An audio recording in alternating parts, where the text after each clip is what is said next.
Assalamualaikum warahmatullahi wabarakatuh. Salam sejahtera buat sobat sobter dimanapun berada. Semoga kita semua dalam keadaan sehat jasmani dan rohani, tidak kekurangan satu apapun. Amin ya robbal alamin. Bab 61-62. Dalam ruang dan waktu khusus, begitu Ye Guan masuk, dia merasa seolah-olah ada gunung besar di tubuhnya, dan perasaan tertekan mendekati hatinya, membuatnya sulit bernapas. Dan dia tertawa, perasaan yang sudah lama hilang. Dia sebenarnya tidak tahu banyak tentang ilmu pedang. Lagi pula, Guru Ta tidak mengajarinya banyak. Dan pengejarannya terhadap kendo sangat sederhana. Dua kata, kecepatan. Cepat, tentu saja. Kecepatannya seperti ini, bukan kecepatannya tidak bagus. Selama kecepatannya mencapai ekstrim, semuanya bisa dipatahkan. Inilah pemahaman dan pengejarannya terhadap kendo saat ini. Alasan pemahaman dan pengejaran ini adalah karena saat bertarung dengan orang lain di Nanzu, yang terpenting adalah kecepatan. Siapapun yang cukup cepat akan mendapat keuntungan besar.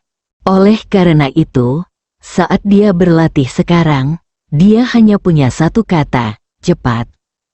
Tentu saja ada alasan lain, yaitu karena dia sangat miskin dan ingin melakukan hal lain, tetapi dia tidak memiliki dukungan finansial. Setelah menarik pikirannya, Ye melihat sekeliling, sedikit terkejut. Karena dia menemukan bahwa energi spiritual di sini sangat kaya dan sangat murni. Setidaknya garis Lei, Ye Guan tampak terharu. Dia tidak menyangka bahwa di ruang pelatihan seperti ini, akan ada urat bumi yang memberikan energi spiritual. Tiba-tiba, dia mengerti kenapa harganya begitu mahal. Itu mahal tapi berharga. Tanpa berpikir panjang, Ye Guan mulai menghunus pedangnya. 1000 kristal emas sehari tidak bisa disia-siakan. Klan Naga Sejati. Di Istana Naga Sejati, Ao Tian duduk di hadapan seorang wanita cantik. Menghadapi wanita cantik itu, Ao Tian tidak menunjukkan sikap apapun. Sebaliknya, dia tetap bersikap hormat. Wanita cantik ini tidak lain adalah An Fei, tetua tertua dari keluarga An dari Qingzhou. Meskipun keluarga An tidak berada di negara ilahi dunia tengah, bahkan klan kekaisaran mayat hidup tidak seistimewa keluarga An. Dapat dikatakan bahwa keluarga An sangat istimewa di seluruh alam semesta Guangxuan dan memiliki status transenden. Karena keluarga An telah menghasilkan dua dewa bela diri. Dewa bela diri kedua juga merupakan salah satu istri dari Master Pedang Manusia. Ketika Master Pedang Manusia menikah dengan Dewa Anwu ini, Master Pedang Manusia membawa jutaan orang kuat untuk menetap di Qingzhou untuk menyambut pengantin wanita, dan di depan dari jutaan orang berkuasa berlutut dengan satu kaki di depan Valkyrie ini. Kemegahan pernikahan itu sungguh belum pernah terjadi sebelumnya. Dengan hubungan ini, status Anjia bisa dibayangkan. Meskipun puluhan juta tahun telah berlalu dan Dewa Anwu telah bergabung dengan klan yang, tidak ada yang berani meremehkan keluarga An. Orang luar mungkin tidak tahu bahwa setiap tahun, Anjia memiliki 5 kuota untuk mahasiswa baru dari kampus utama Akademi Guangxuan. Kampus utama Akademi Guangxuan, bahkan klan kekaisaran abadi hanya memiliki 1 kuota per tahun, tetapi keluarga An memiliki 5 kuota. Bisa dibayangkan betapa istimewanya mereka. Begitu istimewanya sehingga bahkan keluarga super bangsawan di Akademi Guangxuan harus memberi mereka wajah. Justru karena inilah Anjia tidak berperilaku sombong dan mendominasi selama bertahun-tahun. Tentu saja mereka memiliki kualifikasi ini. Pada saat ini, Anfei tiba-tiba berkata dengan tenang, "Saya mendengar bahwa Ye Guan memasuki sekte Tao." Ao Tian mengangguk. "Ya." Anfei memandang ke arah Ao Tian. "Saya ingin tahu apa yang direncanakan oleh Ketua Ao Tian." Terdiam beberapa saat. Akhirnya, dia berkata, "Kekuatan biksu itu tidak sederhana." Anfei melirik ke arah Ao Tian. Tidak peduli betapa sederhananya dia hanyalah satu orang. Pemuda itu adalah seorang kultivator pedang. Dan pedang itu adalah makhluk yang luar biasa. Seharusnya ada pedang abadi yang hebat di belakangnya. Anfei tersenyum ringan, kepala klan Ao Tian. "Ingin aku bersikap, kan?" Diam, ia belum melakukan apa-apa. Ia hanya menginginkan sikap Anjia, atau dengan kata lain dukungan Anjia. Anfei berkata dengan tenang, "Anmu adalah seorang jenius yang langka di keluargaan kami selama ribuan tahun, tapi dia mati di tangan pemuda itu. Tentu saja, keluargaan kami tidak akan membiarkan dendam ini pergi begitu saja.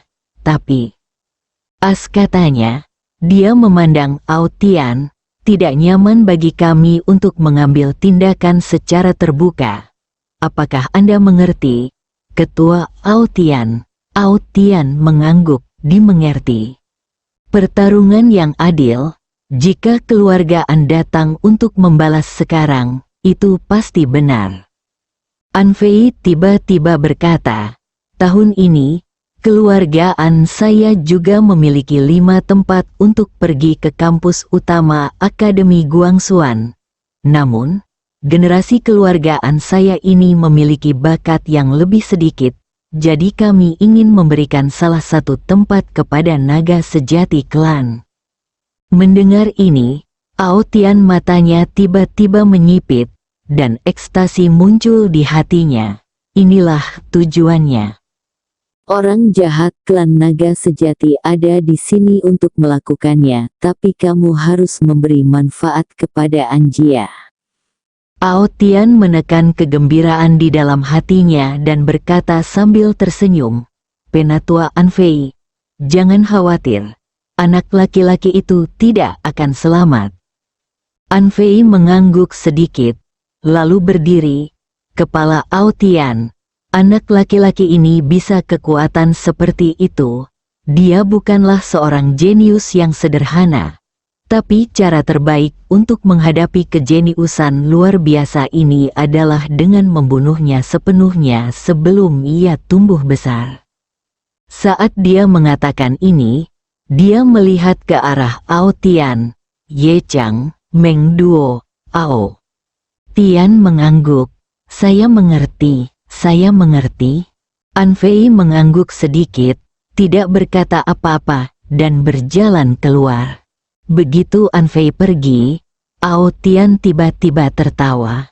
Satu tempat, meskipun klan naga sejati adalah kekuatan besar di dunia tengah Tiongkok dan sangat arogan, jika menyangkut kampus utama Akademi Guangxuan, itu tidak berarti apa-apa.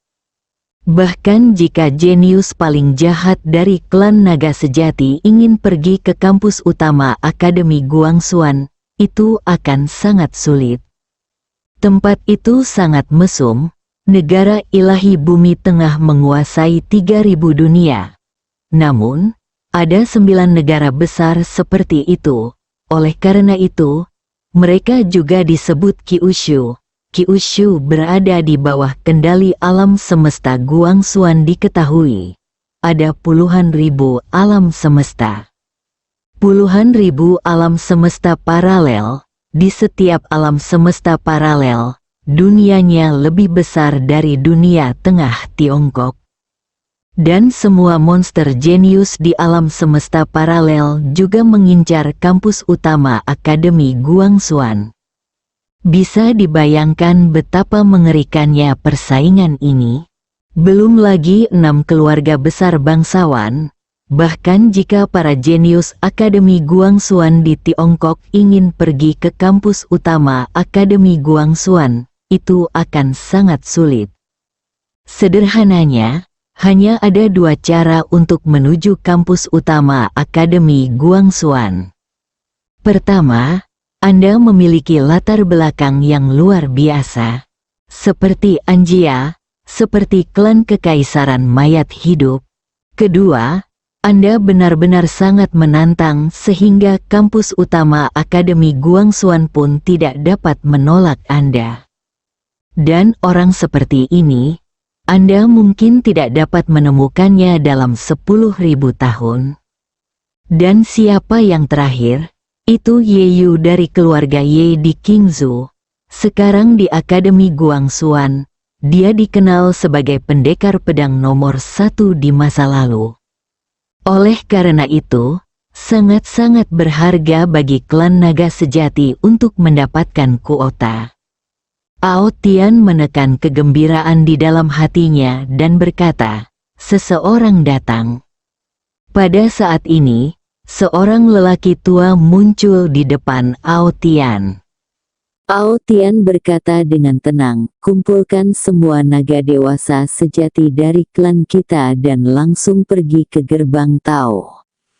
Sekarang dia telah menerima manfaat dari Anjia. Dia secara alami akan mencoba yang terbaik untuk membunuh Ye Guan, agar tidak memberikan kesempatan kepada si jenius ini untuk tumbuh dewasa. Orang tua itu ragu-ragu, dan kemudian berkata, pemimpin klan, bahwa Ye Guan tidak berada di sekte Tao saat ini. Mendengar ini, Ao Tian sedikit mengernyit, tidak di sekte Tao, sedang berlatih di pavilion Xiambao sekarang. Berlatih, setelah Ao Tian terdiam beberapa saat, dia berkata, semua naga dewasa pergi ke pavilion Xiambao, orang tua itu terkejut dan berkata dengan cepat, pemimpin klan, ini tidak mungkin. Itulah satu-satunya kekuatan super di alam semesta saat ini yang dapat bersaing dengan Akademi Guangxuan. Anda tidak boleh menyinggung klan naga sejati, Ao Tian berkata dengan tenang.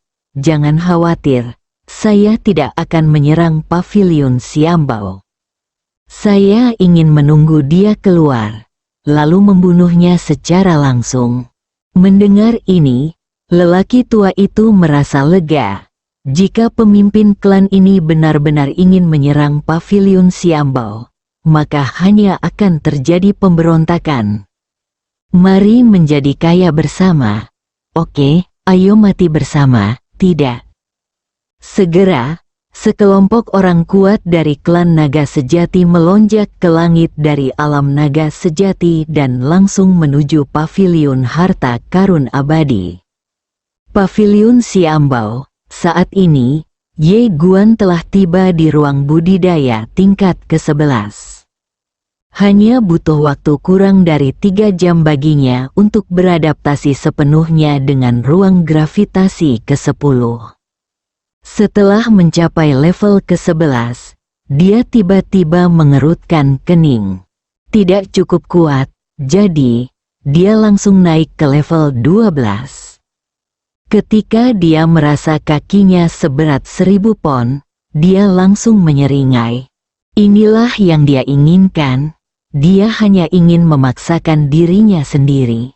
Dia hanya ingin melampaui batas kemampuannya. Saat ini, Xiaota ragu-ragu sejenak, lalu berkata, "Mengapa kamu begitu putus asa?" Setelah mendengar ini, Ye Guan terdiam sejenak dan berkata, "Saya adalah pewaris muda keluarga Ye. Saya beruntung cukup mengenal Guru Ta. Dengan warisan ilmu pedang, saya memiliki kesempatan untuk mengubah hidup saya. Tentu saja saya harus memanfaatkan kesempatan ini." Menurutnya, kerja keras itu penting, tetapi kesempatan lebih penting. Jika dia tidak menghargainya, sekeras apapun dia bekerja, prestasinya akan terbatas. Kerja keras adalah fondasinya, tetapi ketika Anda menemukan peluang, Anda harus bekerja lebih keras. Di dalam menara kecil, Xiaota berbisik, "Saya melihat bayangan tuan tua dalam diri lelaki kecil ini. Dalam beberapa hal, dia lebih baik daripada tuan tua itu."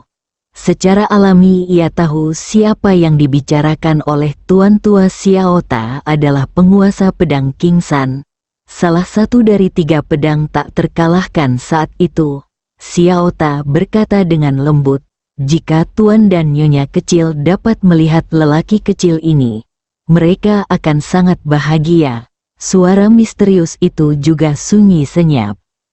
2 hari kemudian, Ye Guan telah sepenuhnya beradaptasi dengan gravitasi ruang waktu di lapangan. Tapi dia tidak pergi. Dia duduk bersila di tanah dan mulai menyerap energi spiritual di lapangan. Energi spiritual ini tidak bisa disia-siakan. Itu membutuhkan uang. Anda harus menyerap cahaya sebelum berangkat. Di dalam paviliun Xiambao, di depan Moya, seorang wanita yang lembut sedikit marah. "Saudari Moya, pria itu telah beradaptasi dengan ruang dan waktu gravitasi ke-13. Tapi dia tidak pergi. Sebaliknya, dia ingin menyedot semua energi spiritual di dalam sebelumnya pergi." Orang ini sungguh tidak bisa berkata-kata. Ini seperti pergi ke restoran, memesan sepiring kubis murah, dan kemudian makan seember nasi. Ini mengambil keuntungan. Moya berkata dengan tenang, "Kami tidak memiliki aturan yang melarang penyerapan energi spiritual." Wanita itu berkata dengan marah, "Tapi dia tidak bisa memanfaatkan paviliun Xiambao kami seperti ini. Sangat kuat, dia hanya berada di alam kendali kekaisaran, tapi dia bisa memasuki ruang dan waktu tingkat ke-13. Mendengar ini, wanita halus itu berpikir sejenak, lalu mengangguk, sungguh menakjubkan. Moya meletakkan lipatan rahasia di tangannya dan berkata dengan lembut, "Dia, Ye Guan, yang menempati peringkat pertama dalam tes seni bela diri di alam bawah." Wanita halus itu terkejut. Apakah dia yang membunuh naga asli klan naga? Moya mengangguk, tampak sedikit serius. Wanita lembut itu berbisik, "Ku dengar dia tidak hanya membunuh naga asli dari klan naga asli, tapi juga membunuh Anmu, jenius tak tertandingi dari keluargaan. Tapi kenapa dia begitu miskin?"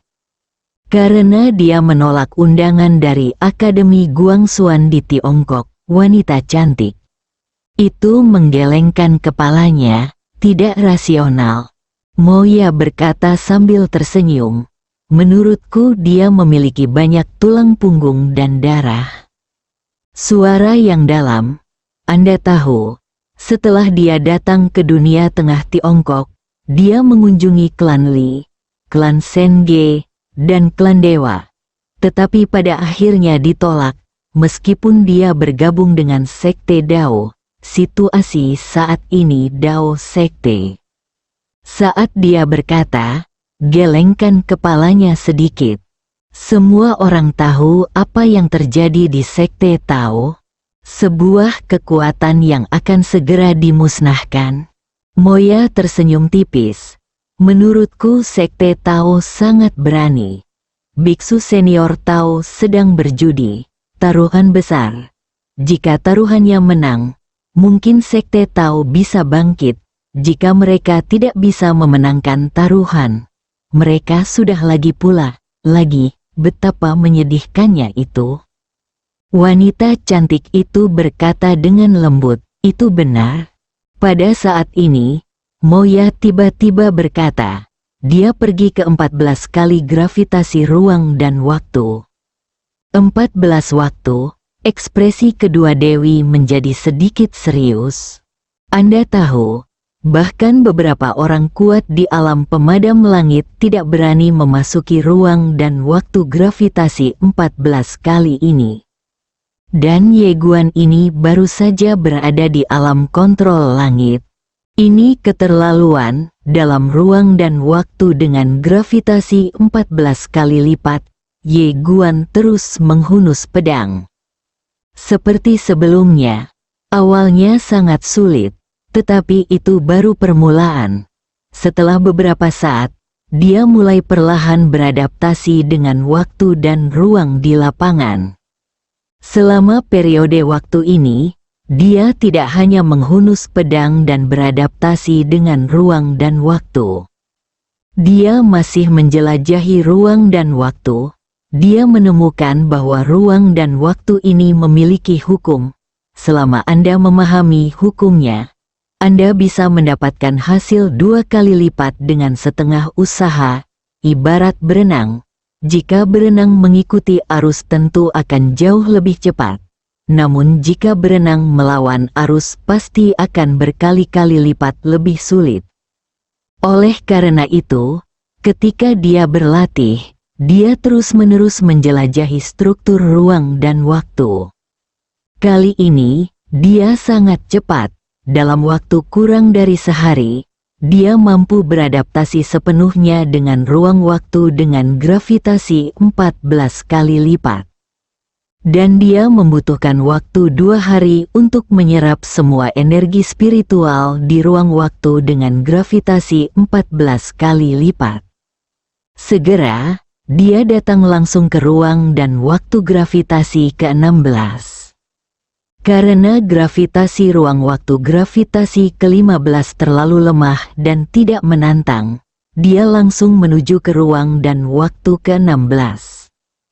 Dan setelah mencapai ke-16 kalinya, dia sekali lagi merasakan gravitasi ruang dan waktu yang mengerikan. Ye Guan menarik napas dalam-dalam dan kemudian mulai menghunus pedangnya. Tertawa, sinar cahaya pedang melintas di lapangan. Kemanapun pedang itu lewat, retakan kecil muncul di angkasa. Di aula utama paviliun Xiambao, Moya memandang pria paruh baya di depannya dan tetap diam. Pria paruh baya ini tidak lain adalah Ao Tian, pemimpin klan naga sejati. Alasan mengapa Ao Tian datang ke Moya adalah karena dia tidak bisa menunggu lebih lama lagi. Awalnya saya mengira Ye Guan akan meninggalkan paviliun Xiambao setelah berlatih selama beberapa hari. Tetapi orang ini telah berada di sana selama hampir 10 hari. Dia tidak ingin menunggu lebih lama lagi. Namun, dia tentu saja tidak akan berani membunuh orang secara langsung di paviliun Xiambao. Meskipun klan naga sejati memiliki kekuatan untuk menaklukkan tempat ini dalam sekejap, mereka belum berani melakukannya. Oleh karena itu, dia datang ke sini untuk berbicara. Ao Tian tersenyum tipis. Jangan khawatir, sejauh yang saya tahu, Ye Guan ada di paviliun Xiambao saat ini, kan? Moya mengangguk sedikit. Ya, saya tidak tahu. Moya, apakah Anda bersedia menyerahkannya kepada kami? Moya segera menggelengkan kepalanya. Kepala Ao Tian, ini melanggar aturan paviliun Xiambao saya. Ao Tian juga tidak marah, dia membuka telapak tangannya dan perlahan melayangkan cincin ke Moya. Di depanmu, di dalam cincin itu, ada total 300.000 kristal emas. Ao Tian tersenyum tipis. Saya tidak akan mempersulit Mo Guan. Sejauh yang saya tahu, tempat budidaya ini perlu pemeliharaan sesekali. Jika dipertahankan sekarang, Ye Guan pasti akan meninggalkan paviliun Xiambao. Sebagai selama dia meninggalkan paviliun Xiambao, sisanya tentang klan naga sejatiku, tolong beri aku bantuan. Moya memandang Najie di depannya dan terdiam. Dia secara alami tahu bahwa alasan mengapa pihak lain begitu sopan adalah karena di belakangnya ada paviliun Xiambao. Tentu saja dia bisa menolak. Namun, hal ini tidak diragukan lagi, sama saja dengan menyinggung klan naga sejati. Klan naga sejati tidak berani mengincar paviliun Xiambao, namun bukan berarti tidak berani mengincar Moya.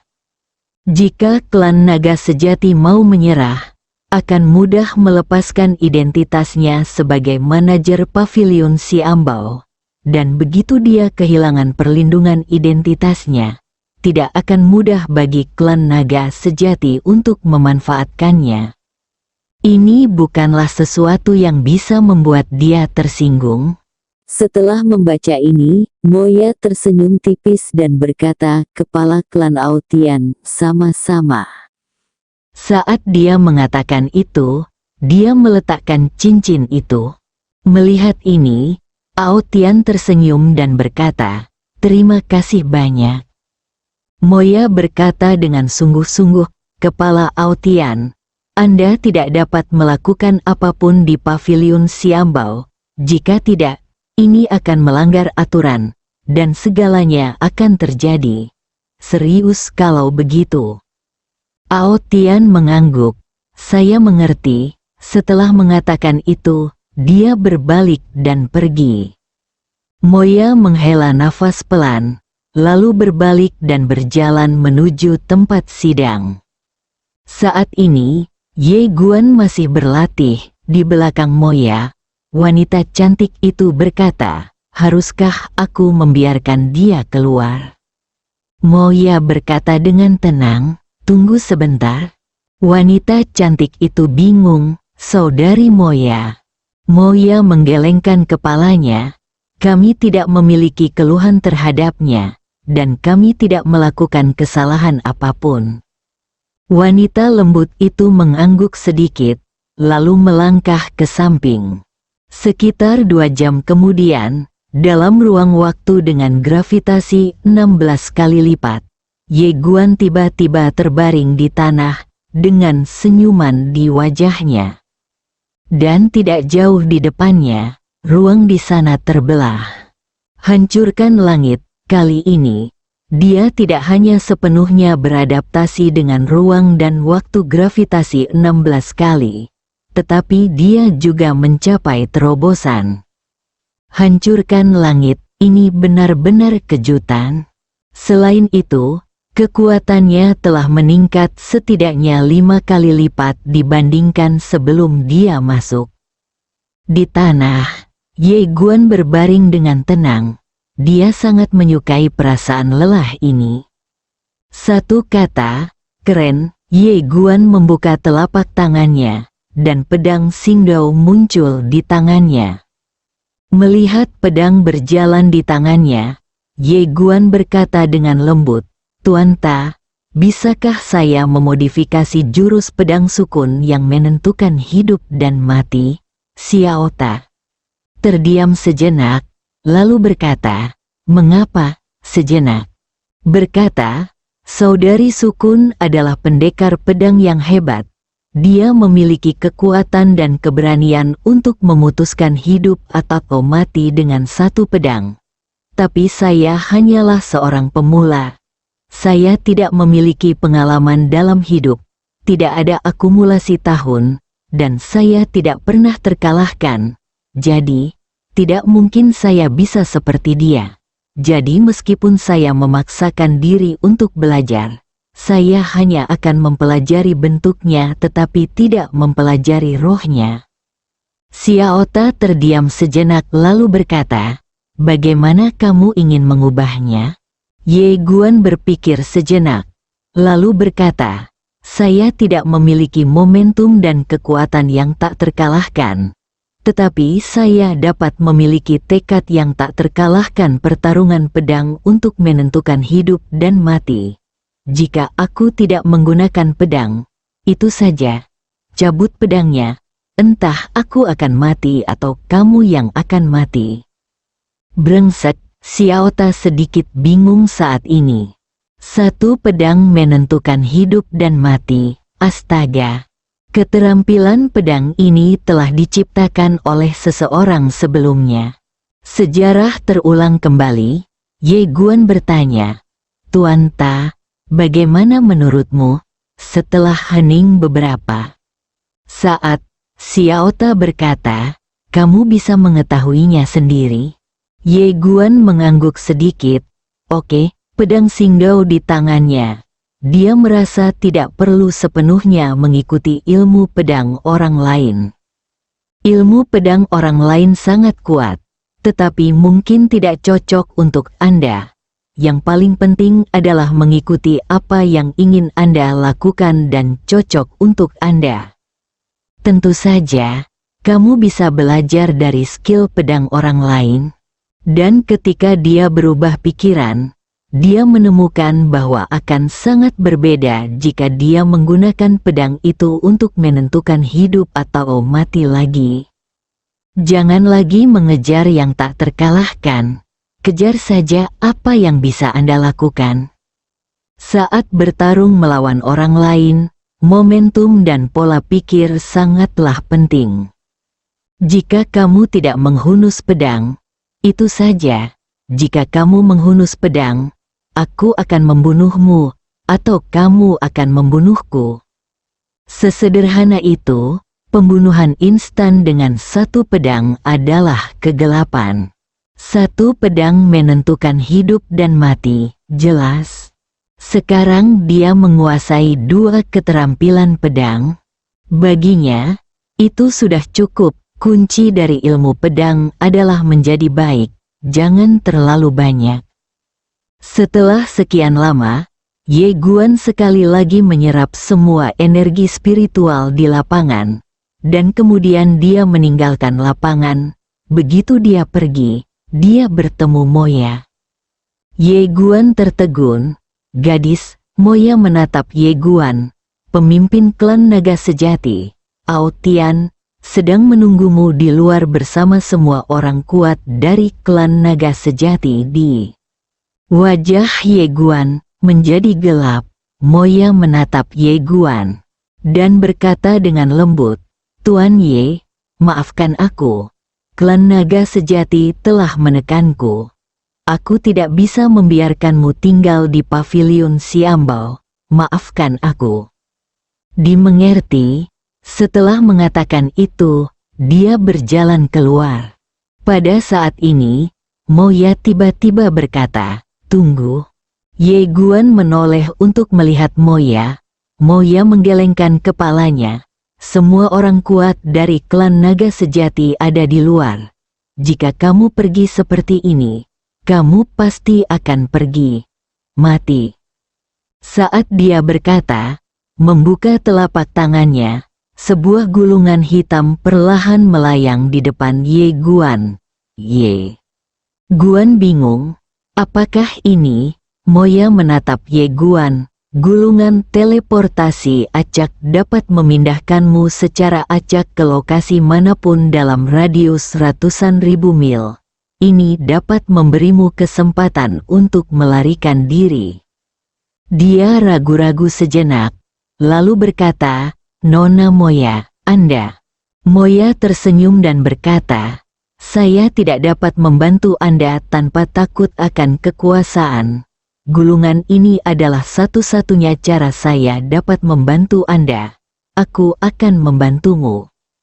Ye Guan membungkuk sedikit. Jika aku, Ye Guan, tidak mati, aku akan membalas budimu di masa depan. Saat dia mengatakan itu, dia menyimpan gulungan itu dan pergi. Kali ini, Moya mengeluarkan cincin lainnya dan menyerahkannya padanya. Moya memandang Ye Guan, apakah kamu lupa, jika kamu bisa melewati level ini, akan ada hadiahnya.